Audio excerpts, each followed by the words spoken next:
अस्सलाम वालेकुम बच्चों, वेलकम टू MBBS पल्स। जैसा कि आप लोगों को पहले क्लिनिकल्स मार्क करवा दिए थे, ये पेरोटी रीजन के और टेम्पोरल रीजन के, अब उन क्लिनिकल्स की एक्सप्लेनेशन है। तो आप लोग जिन्होंने प्रीवियस वीडियो नहीं देखी आप उनको भी देख लें। उसके बाद अब ना आप लोगों को सबसे पहले जो पहला ही क्लिनिकल है वो बहुत ज़्यादा इंपॉर्टेंट है। अब उसकी इंपॉर्टेंस जो पेरोटिड ग्लैंड की वजह से है। अब इसमें ना 3 तरह के बन सकते हैं MCQs, वो भी आप लोगों को साथ साथ बता दूंगी, साथ में आपको जो है वो क्लिनिकल समझा देती हूँ। सबसे पहले देखें तो ये है प्रोटीडेक्टमी। जो प्रोटीडेक्टमी होता है ना, अब ये क्या होता है, इसमें ये होता है कि प्रोटीड ग्लैंड की जो सर्जरी होती है उसको हम प्रोटीडेक्टमी कहते हैं।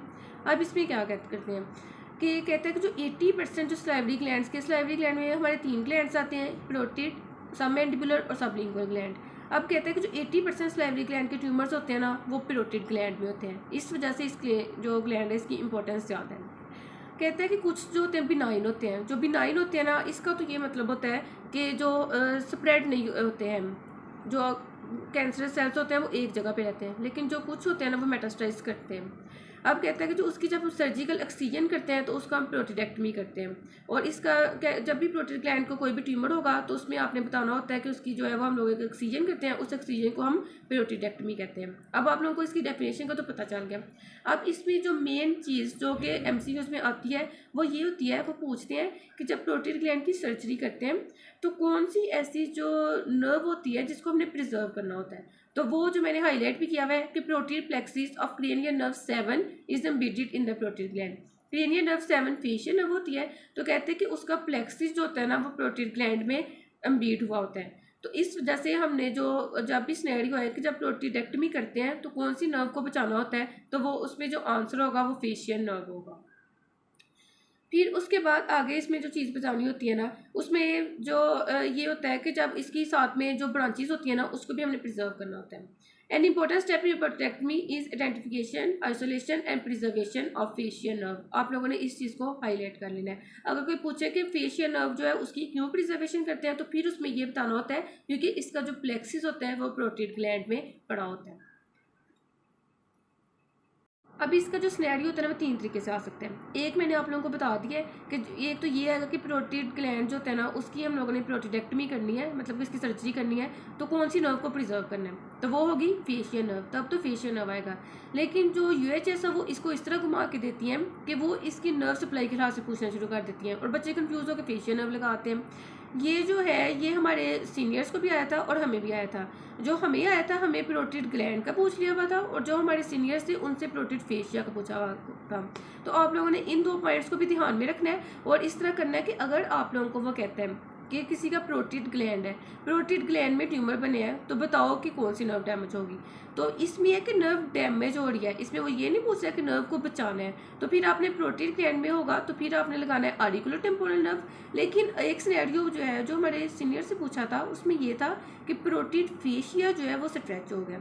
अब जब भी फेशिया स्ट्रेच होने की बात आएगी ना तो तब आप लोगों ने जो नर्व लगानी है वो ग्रेट ऑरिकुलर नर्व होगी।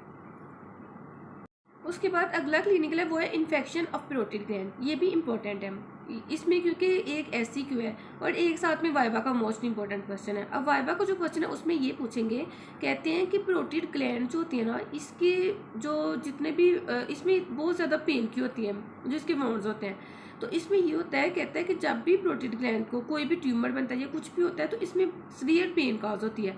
अब सीवियर पेन जो होती है ना इसकी काज ये होती है कि इसकी जो प्रोटीड ग्लैंड होता है ना इसका थिक फेशिया होता है, जिससे ये होता है कि जो इसकी शीत होती है ना वो स्वेलिंग को लिमिटाइज कर रही होती है। इस वजह से इसमें पेन बहुत ज़्यादा होती है।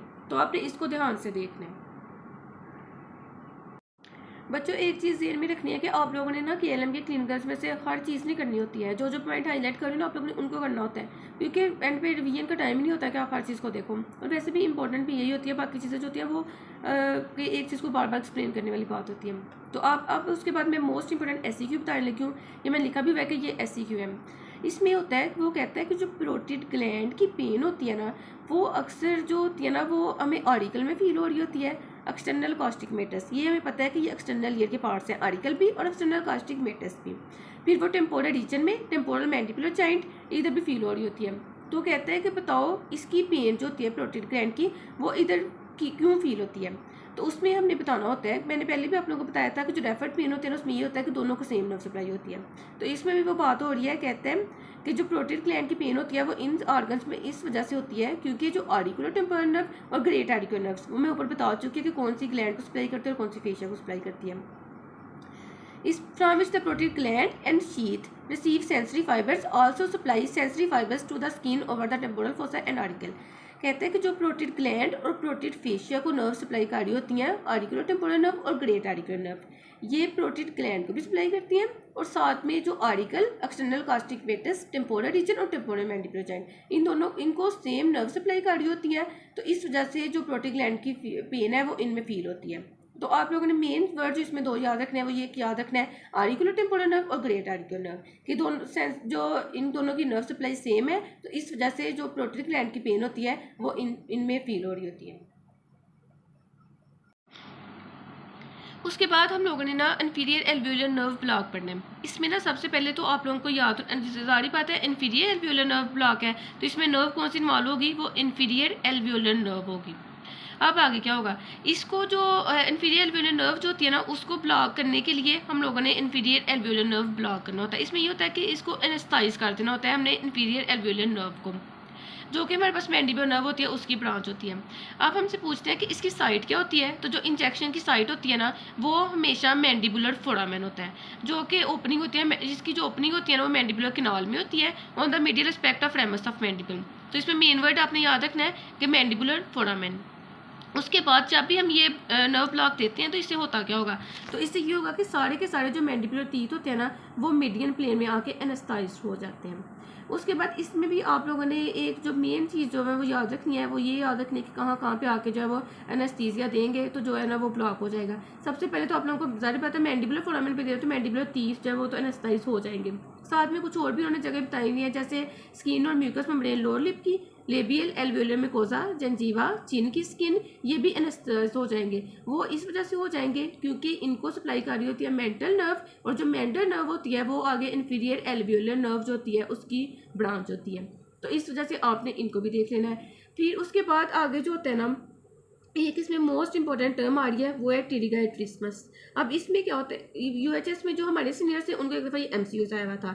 इसमें ये होता है कि जब भी कभी कभी ऐसा होता है कि जो एनेस्थेटिक इंजेक्शन होता है ना वो जो या तो प्रोटेड ग्लैंड में लग जाता है या फिर जो होता है ना वो मीडियल टिरिगाइड मसल में लग जाते हैं। जब इन दोनों में लग जाता है ना तो इससे जो है ना ये, क्योंकि ये गलती से लगता है तो इससे ये होगा कि माउथ जो है वो ओपन नहीं हो पाता, तो इसको टिरिगाइट्रिस्मस बोलते हैं हम टर्म को।